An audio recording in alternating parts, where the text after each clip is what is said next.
Цагдаа дотоодын цэргийн байгууллагын онцлог ажил арга хэмжээ цаашид хэрэгжүүлэх үйл ажиллагааны талаар. Цагдаа дотоодын цэргийн байгууллагын стратеги бодлого. Монгол Улсын үндсэн хуулийн 11-р зүйлд үндэсний аюулгүй байдал, нийгмийн дэг журмыг хангах нь төрийн үүрэг мөнгө гэж тодорхойлсныг баримтлан цагдаа дотоодын цэргийн байгууллага нь амар тайван аюулгүй нийгмийг бэхжүүлэх зорилгоор Монгол Улсын урт хугацааны хөгжлийн бодлого Алсын хараа 2050, засгийн газрын үйл ажиллагааны 2024-өөс 2028 хөтөлбөр төлөвлөгөө, Монгол Улсыг 2026-аас 2030 онд хөгжүүлэх үндсэн 5 чиглэлтэй уялдуулан шинжлэлийн бодлого төлөвлөлтөө боловсруулан ажиллаж байна. Монгол Улсын засгийн газрын энэ оны 52 дугаар тогтоол баталсантай холбогдуулан цагдаагийн байгууллагын үйл ажиллагааны стратеги зохион байгуулалтын бүтцийн хөтөлбөрийг хууль зүйн дотоод хэргийн сайдын 2025 оны А-д 121-р тушаалаар батлуулан мөрдүүлсэн. Мөн засгийн газрын шинэ итгэл эрс шинтгэл буюу Монгол Улсыг 2026-аас 2030 онд хөгжүүлэх 5 жилийн үндсэн чиглэлтэй уялдуулан цагдаа дотоодын цэргийн байгууллагаас дараах үндсэн 5 чиглэлийн хүрээнд шинтгэлийг хэрэгжүүлэхээр төлөвлөсөн. Хуульд заасан чиг үүргээ хэрэгжүүлэхдээ хүн төвтэй бодлогыг хэрэгжүүлж, иргэдийн амар тайван аюулгүй байдлыг хангах зорилтын хүрээнд цагдаа дотоодын цэргийн байгууллагт хүн төвтэй төрийн бодлогыг үр дүндээ хэрэгжүүлэхэд иргэдийн эрхийг хамгаалах, аюулгүй байдлыг хангах, төрийн үйлчилгээний чанарыг шин түвшинд гаргах суурь нөхцөлийг бүрдүүлэх хэрэгцээ үүссэн. Цагдаагийн байгууллага хоногт дунджаар 4500, жилд 1.6 сая дуудлага мэдээлэл хүлээн авсны 20135 буюу 1.4% нь гэмт хэргийн, 490,881 буюу 35% нь зөрчлийн шинжтэй дуудлага мэдээлэл эзэлж байна. Энэ оны эхний 10 сарын байдлаар гэмт хэрэг зөрчлийн шинжтэй 263,000 гаруй гомдол шалгаж, улсын хэмжээнд шийдвэрлэсэн зөрчил 30.7% өссөн бол сүүлийн 5 жилд иргэн хуулийн этгээдэд учирсан 2.5 их найд төгрөгийн хохирлоос 41.7% буюу 1 их найд 66 тэрбум төгрөгийг нөхөн төлөвлөсөн. Цагдаагийн байгууллагын хэмжээнд энэ оны эхний 10 сарын байдлаар нийт 41,844 гэмт хэрэг, 3,788,710 зөрчил шалгасан нь өмнөх оны мөн үетэй харьцуулахад гэмт хэрэг 4,938 буюу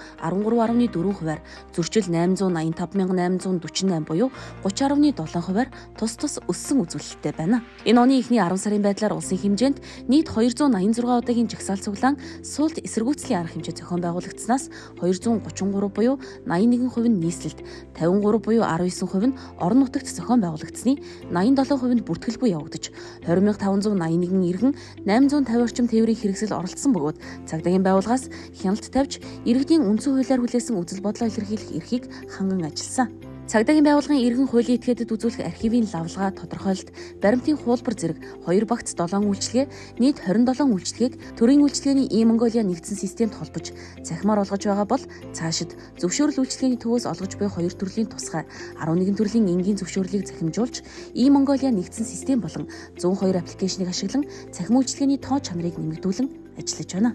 Түүнчлэн цагдаагийн байгууллагаас 2026-аас 2030 онд улсын хэмжээнд яаралтай дуудлагын нэгдсэн 112 дугаарлалтад шилжүүлж, байршлыг тодорхойлох боломж бүрдүүлэн, хугацаа алдах эрсдлийг 50% бууруулахын зэрэгцээ, хөдөлгөөнт цагдаагийн нэгжийн зохион байгуулалт бүхий зөвөрийн сууцыг нэвтрүүлэн, шуурхай ажиллагааг сайжруулж, зөвшөөрөл төлбөрийн үйлчилгээг процесс автоматжуулалтаар хангаж, алба хаагчдын ачааллыг 30 хүртэл хувь бууруулж, иргэдийн сэтгэл ханамжийг дээшлүүлэхээр төлөвлөсөн.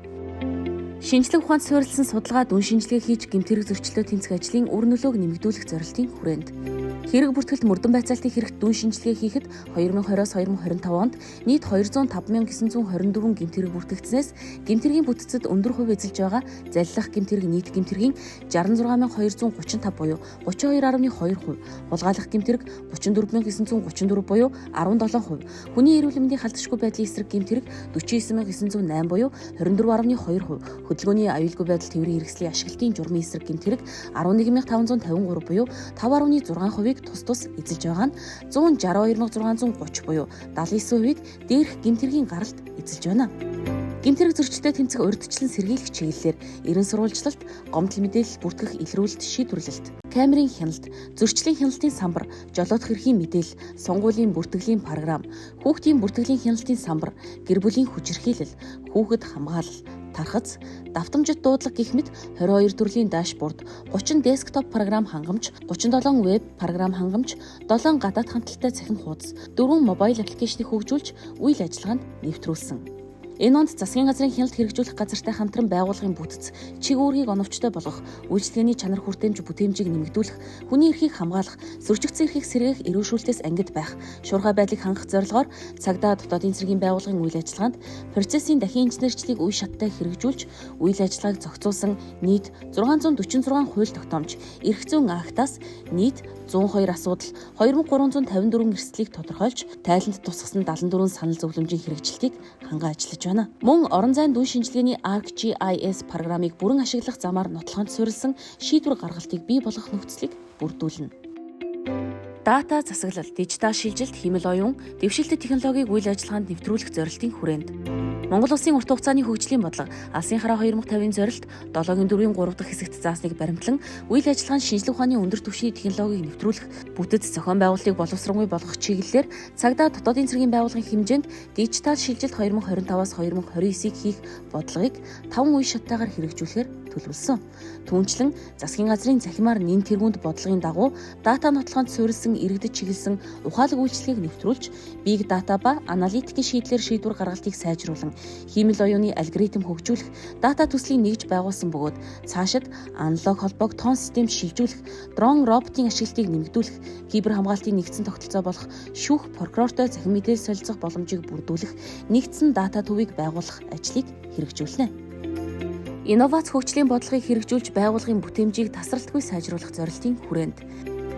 Алсын хараа 2050, засгийн газрын 2024-өөс 2028 оны үйл ажиллагааны хөтөлбөр төлөвлөгөөний холбогдох залтуудыг үндэслэн салбарын инновацийн үйл ажиллагааг дэмжих, хууль эрх зүйн орчныг бүрдүүлэх, технологийн дэвшлиг үйл ажиллагаанд нэвтрүүлж, инновацийн экосистемийг бүрдүүлж хөгжүүлнэ. Мөн цагдаагийн албаны тухай хуульд инновацийн чиглэлээр тусгайлсан зохицуултыг тусгаж, цаашид цагдаа дотоодын цэргийн байгууллагын инновацийн үйл ажиллагааг зохицуулах эрх зүйн үндэс шаардлагатайг илтгэж байна. Инновац хөгжлийн бодлого нь олон улсын стандартад нийцсэн инновацийн лаборатори, төвийг байгуулж, дэвшилтэт техник технологи, тусгай хэрэгсэл, хувцас автомашины парк шинжилэл зэрэг шинжилгээг үе шаттай нэвтрүүлснээр хууль сахиулах үйл ажиллагааны бүтээмж, аюулгүй байдал, орчны чанарыг сайжруулж, чадварлаг мэргэшсэн хүний нөөц бүрдэж, цагдаагийн байгууллагын үйл ажиллагаанд олон улсын стандартыг нэвтрүүлэх суурь орчин бүрдэх юм.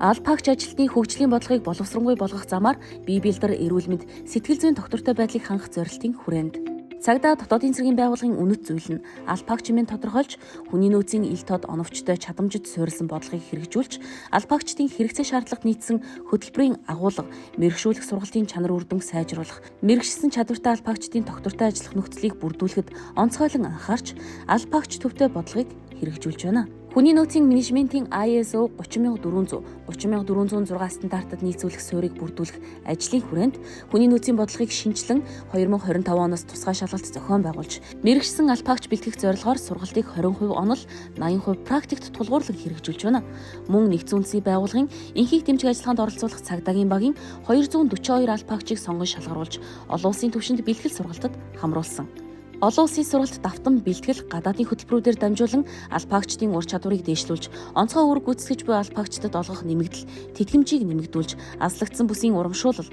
орон сууц, даатгал, сэтгэл зүйн дэмжлэг зэрэг иж бүрэн нийгмийн хамгааллын тогтолцоог бүрдүүлэхээр ажиллаж байна.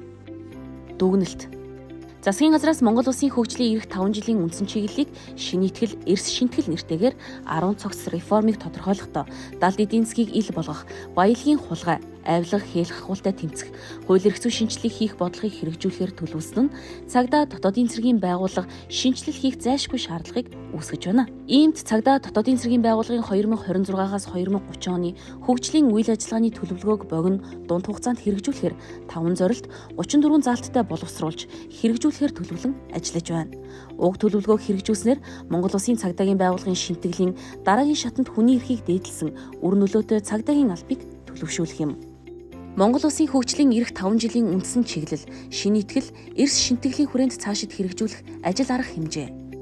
Цагдаа дотоодын цэргийн байгууллагын хууль тогтоомжийн шинжилгээний асуудлыг эрх зүйн шинтгэл 2 хөтөлбөрт тусгаж хэрэгжүүлэх. Иргэдэд чанартай хүртээмжтэй шуурхай үйлчлэх, албаагчийн хөдөлмөрийн бүтээмжийг дээшлүүлэх, эдийн засгийн үр ашигтай нөхцөлийг бий болгох зорилгоор засгийн газрын 2011 оны 153 дугаар тогтоолыг шинжилэн батлуулах. Монгол Улсын ерөнхий сайдын дэргэд гэмт хэрэгтэй тэмцэх бодлогын зөвлөл байгуулж, олон талд оролцоог хангасан иргэдийн итгэлийг хүлээсэн, хүний эрхийг дээдлсэн өр нөлөөтэй цагдаагийн албыг төлөвшүүлэх. Цагдаагийн албаны тухай хуулийн 16-гийн 2-д заасныг баримтлан цагдаагийн байгууллагын 2026-аас 2030 оны хөгжлийн үйл ажиллагааны төлөвлөгөөний төслийг боловсруулж, засгийн газраар батлуулах. Дижитал шилжилт, автоматжуулалт, хэмэл оюуны хэрэглээг нэмэгдүүлэн нэгдсэн дата төвийг байгуулж, дижитал шилжилт 2025-аас 2029 хөтөлбөрийг хэрэгжүүлэх. Иргэдээс ирүүлсэн гомдол мэдээлэл, эрүүгийн хэрэг шалгах программыг шинээр боловсруулж, нэвтрүүлэх. Гэмт хэрэг зөрчлийн байршлыг бүртгэх, дуудлага мэдээллийг бодит цагийн горимд удирдлагын төвөөс хянах ArcGIS программыг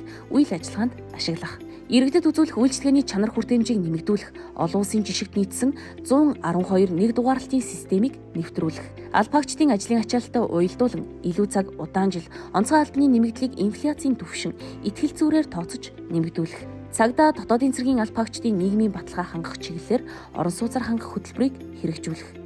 Нэгдсэн үндэсний байгууллагын хар тамхи ба гэмт хэргийг хянах зөвлөлийн гаргасан санал зөвлөмжөд үндэслэн судалгаанд суурилсан урьдчилан сэргийлэх ажлыг хэрэгжүүлж, нийгмийн хандлага, иргэдийн оролцоонд тулгуурлан төр хувийн хэвших иргэний нийгмийн хамтын ажиллагааг бэхжүүлэх. Амар тайван амьдралын төлөө хамтдаа. Цагдаагийн ерхий газар.